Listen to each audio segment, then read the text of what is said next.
Hello! I am super excited to record this video. So, this is just gonna be super casual. I'm gonna try to keep it short, but I feel like it might go kind of long just because I do get super passionate about this topic.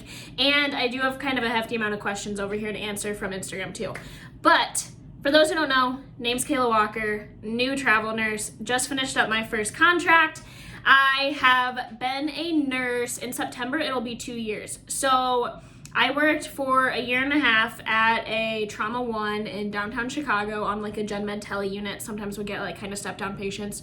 But basically what I'm traveling in is gen med tele.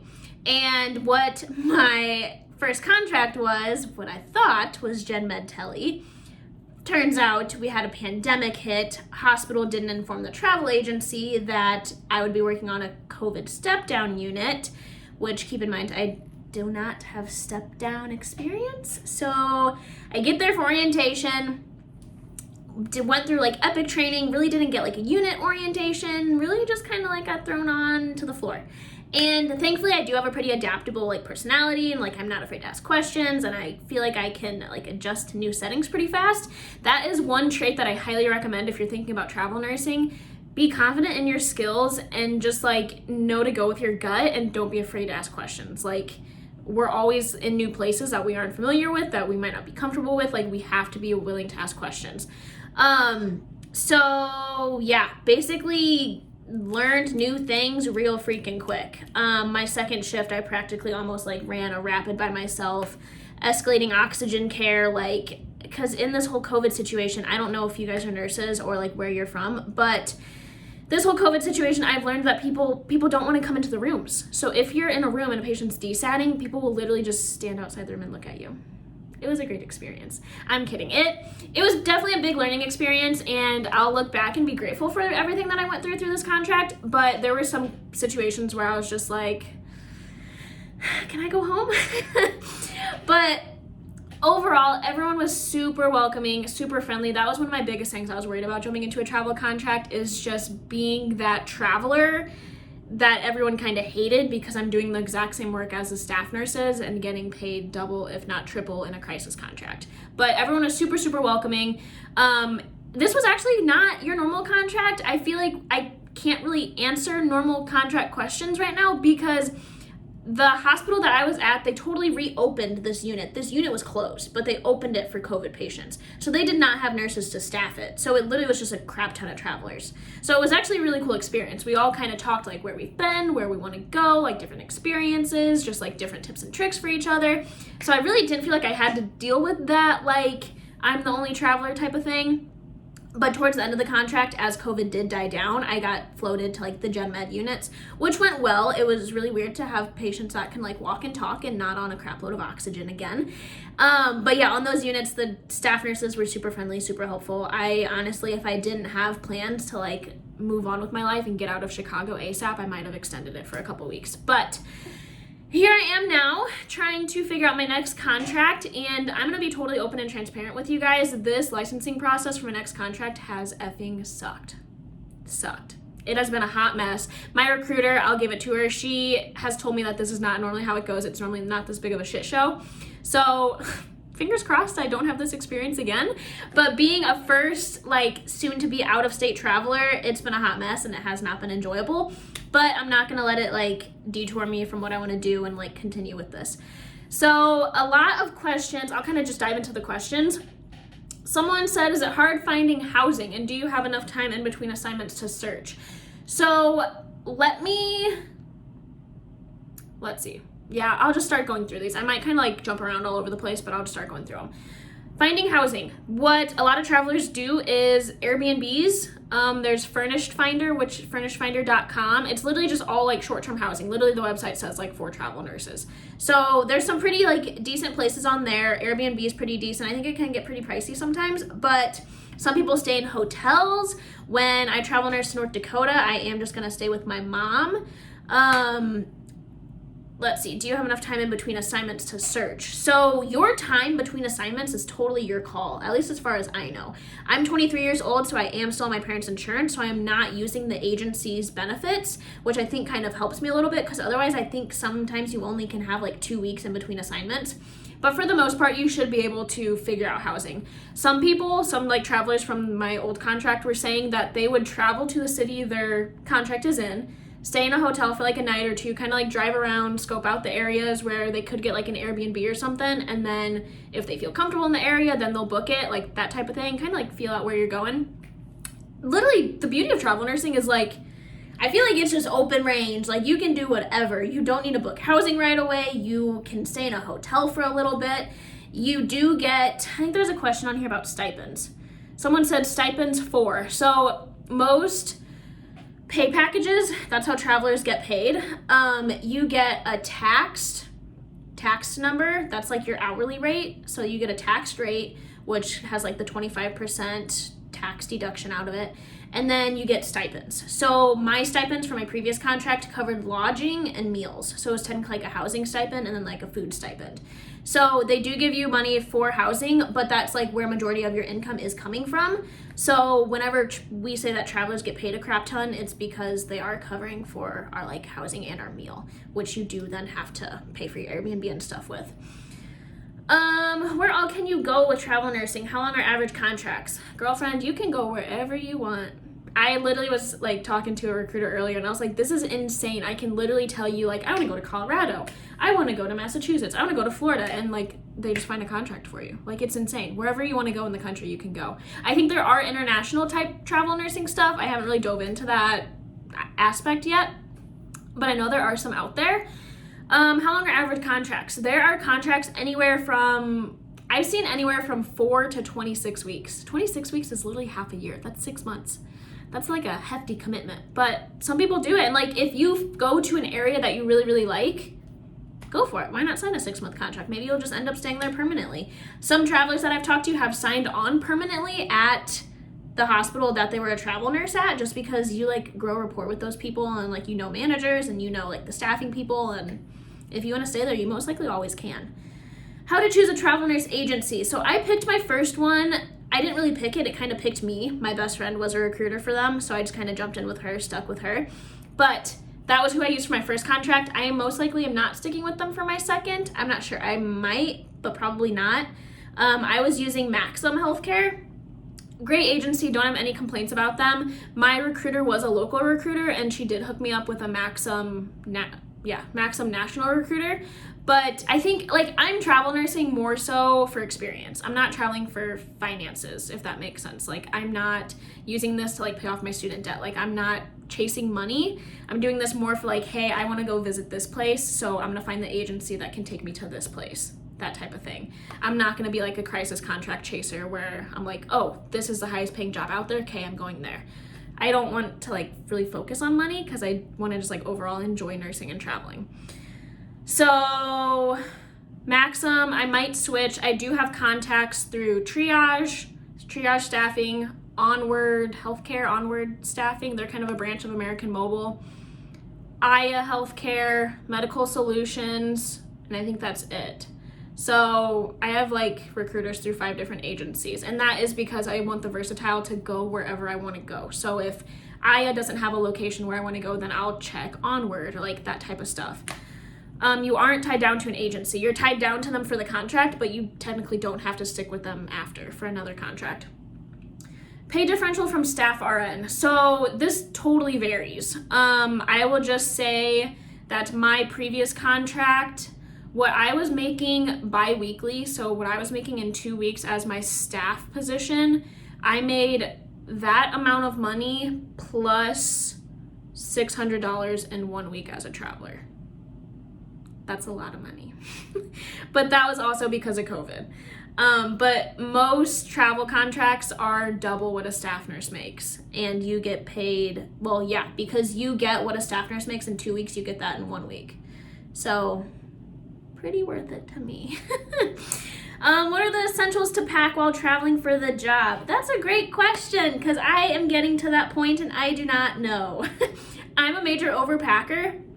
So I feel like I'm literally just gonna pack as much as I can in my car. Is that smart? Probably not.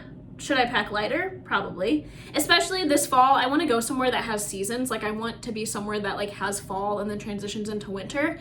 But I'm gonna be going there in August, so that's gonna be like summer. So I'm just gonna have to pack all 3 seasons. It's fine. We'll make it work. But for example, in January, I want to go to Arizona. So like that will be pretty easy to pack for because I'll just pack summer stuff for the most part, maybe a couple like layered items. But most Airbnbs and housing places have like pots, pans, bedding, all that stuff. I want to try to pick a place where I don't have to worry about those essentials just because I don't want to lug them around the country with me. I just want to keep it to like kind of my personal stuff. So that's that. How many years of experience did you have before starting? I had 1.5 years of experience. Most travel agencies want you to have 2 years of experience, but it's totally doable to get into it with 1.5 years. Sometimes even at my last contract, I talked to some people who they only had 1 year of experience. But that really comes down to what you're feeling comfortable with and where you're at in your skills and just like in your overall confidence level. Because like I said, you do sometimes, I don't think any place, hopefully not, is gonna like throw you to the wolves and be like, here you go, like if you have a rapid, figure it out. If you have a code, figure it out. Like for the most part, I think everywhere is pretty friendly with travelers, but you do need to be confident in your own skills and especially just like your nursing judgment because you don't know how the doctors are at those places. And like, I'm not afraid to advocate for my patients. I had a couple situations at my last contract where I was like, yo, I'm gonna keep paging you until you answer because I don't feel good about this patient right now. And you don't even know who I am because I'm a traveler. So like, I'm not afraid to blow you up. That's just how I am as a nurse. Like, I'm gonna stick up for my patients. Oh, I need to take a drink. I'm so excited for this video. My dream is to be a travel nurse. I'm a senior nursing student. If you have a dream to be a travel nurse, graduate nursing school, get your experience, and then freaking go for it. There's never a right time to jump into it. There's never gonna be this perfect time to jump into it. Literally just go for it. When in doubt, reach out to me. I will hype you up and encourage it 110% because I really don't think I'll ever be a staff nurse again. I love this lifestyle. It's just like super free. You don't have to be tied down to somewhere. You don't have to deal with the politics. You don't have to deal with the management. Like, love travel nursing. Where do you think the best floor is to be on to prepare you? So that comes from what kind of specialty you want. So there's like L&D contracts. So obviously in that aspect, you'd want to work on an L&D floor. Like me as a gen med nurse, I couldn't do an L&D contract, obviously, because I don't know what I'm doing.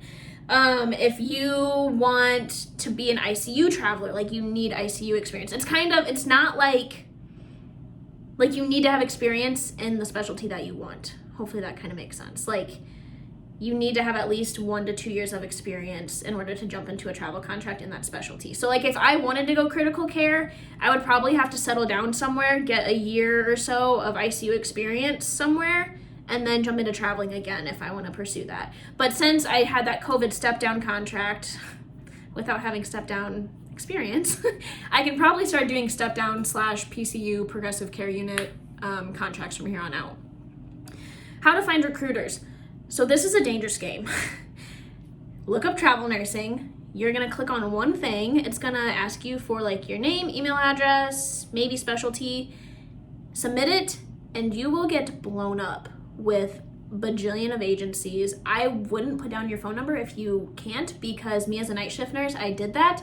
And I had so many recruiters calling me in the middle of the day and like they would call nonstop. And I'm like, it gets very overwhelming. So when in doubt, reach out to me and I can hand you to one of my recruiters. I would love to do that. But otherwise, yeah, just Google it. And there's so many forms out there that you can fill out and they will shoot your info to a bunch of different agencies and recruiters will come at you like their life depends on it. So finding recruiters is pretty easy, but I try to get referrals from people just because there are some like there are things as good and bad recruiters. There are people that are going to try to gyp you out of money, especially as a first contract traveler, like first year traveler. That's kind of what I've learned. I'm getting winded. Have you found an agent? Oh, how you found an agency or a travel recruiter? Kind of already touched base on that. If you could do it over again, what would you have started your career? If you could do it over again, would you have started your career as a travel nurse? So you can't start your nursing career as a travel nurse. Like I said, you have to have experience before you can jump into a travel contract. And that's just because you do get thrown into like random situations or hospitals will kind of like gyp the agency out of knowing things, like me signing a med-surg tele contract, getting thrown into a COVID step-down contract. Could you imagine being a new grad nurse thinking you're jumping into a med-surg contract and getting thrown into a step-down unit during a pandemic? I would be crapping my pants. So you have to start somewhere and get experience first before you can jump into traveling. And some states, I've learned that the more touristy areas, touristy states, aren't very lenient when it comes to experience, aren't very lenient to, like, say, I really want an 8-week contract and they're only offering 12-week contracts. Like, some places won't really, like, work with you in that aspect if it's, like, a high-end, like, high-populated, very popular place to go. Would you ever do emergency nursing? No, probably not. The ED world isn't for me.